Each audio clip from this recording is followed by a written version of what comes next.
안녕하세요. 세상의 첫 선을 보이는 야생화 이야기꾼 한성순입니다.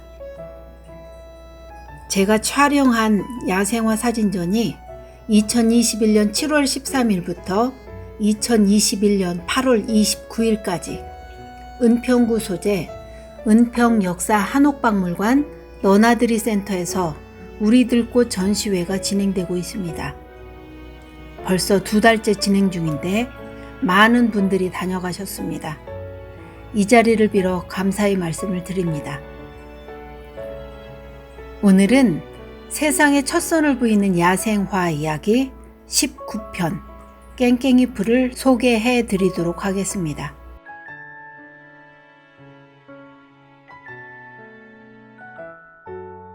깽깽이 풀은 매자나무과의 여러 해살이 풀로 전 세계 1종 1속으로 우리나라와 만주에만 서식하는 풀입니다.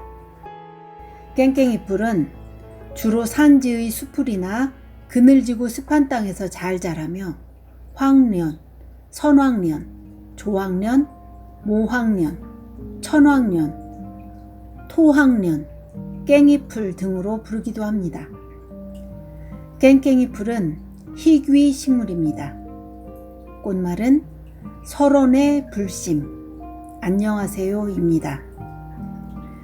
야생화를 사랑하는 마음으로 개체 보존에 힘을 써야겠습니다. 깽깽이 풀의 이름은 씨앗과 관련되어 있습니다. 씨앗에는 엘라이솜이라는 방부제가 있어 개미들이 좋아합니다. 개미가 씨앗을 물어다 놓은 자리에 띄엄띄엄 싹이 나오고 깽깽이로 뛰어간 것처럼 자란다고 해서 깽깽이 풀이라고 불립니다. 깽깽이 풀은 눈을 밝게 해주는 효능이 있어 대표적인 눈 건강에 좋은 풀로 눈의 충혈도 없애줍니다. 깽깽이 풀은 눈의 염증을 다스려주고 겨울철 찬 바람을 쐬었을 때 눈물이 흐르거나 눈이 따갑고 시린 증상을 멎게 해주며 눈을 밝게 해줍니다. 깽깽이 풀은 정리균에 대한 항균 작용이 가장 강하여 항바이러스, 항아메바, 항진균 작용에 탁월한 효능을 보입니다. 또한 깽깽이 풀은 장 점막과 인근 임파선을 자극하여 임파액을 증가시키고 염증을 풀어줍니다. 위와 장의 염증에 대해 발효를 억제하여 위염, 장염을 비롯한 구내염, 폐렴, 자궁염, 요도염 등을 치료하는 데 효과가 있습니다. 깽깽이 풀은 위장의 신경을 자극하여 위와 장의 연동운동을 증가시키고 소화와 흡수력을 촉진하여 소화불량과 식욕 감퇴에 도움을 줍니다. 또한 깽깽이 풀은 열성이나 세균성 설사를 일으키는 대장균을 억제하여 설사를 멈추게 해줍니다. 깽깽이 풀은 해열, 해독 작용도 있습니다. 그래서 입안이 헐고 음부나 항문이 헐어 괴로운 증세를 치료하는 데 도움을 줍니다. 또한 인체 상부로 충혈된 것을 데리고 고열로 정신이 맑지 못하거나 입, 혀, 입술 등이 열로 인해 헐고 치통이 있거나 코피가 날 때에도 도움을 줍니다.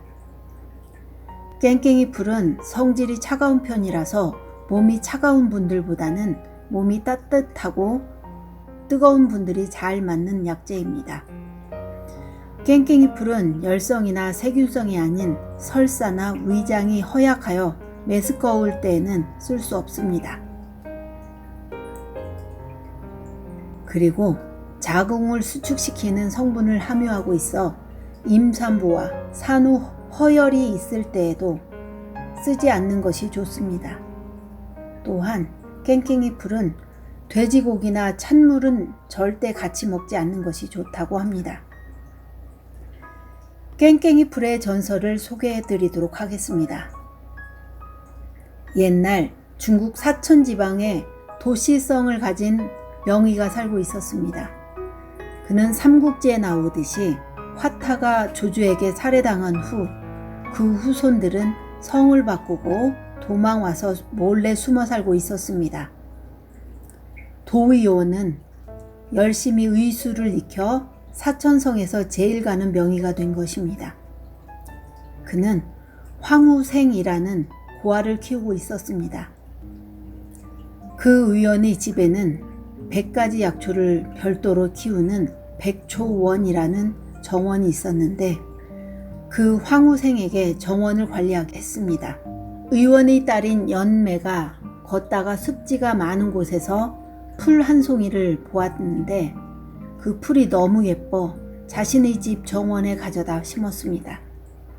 그래서 황우생은 그 풀을 정성껏 돌보았고 그 이듬해 꽃이 만발했습니다. 바로 그 해의 겨울 연매가 병에 걸리고 말았습니다. 입이 마르고 열이 나면서 토하고 설사도 했습니다.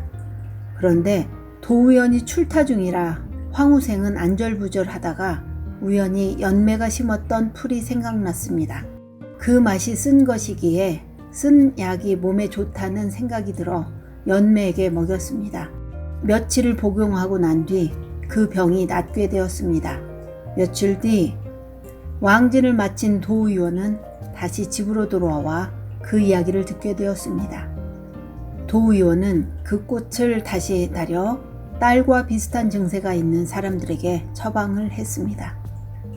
딸이 먹었던 약초가 위와 장의 열을 식혀주는 효과가 있다는 것을 알게 되었습니다. 그래서 이 약을 황우생과 연매의 앞 글자를 따서 황련이라는 이름을 지었습니다. 이 약초는 지금도 사천지방에서 많이 재배되고 있다고 합니다. 개미들에 의해 종자가 퍼지다 보니 나중에 꽃이 핀 모습을 보면 깽깽이 걸음하듯 일렬로 줄지어 피어난다 하여 붙었다고 합니다.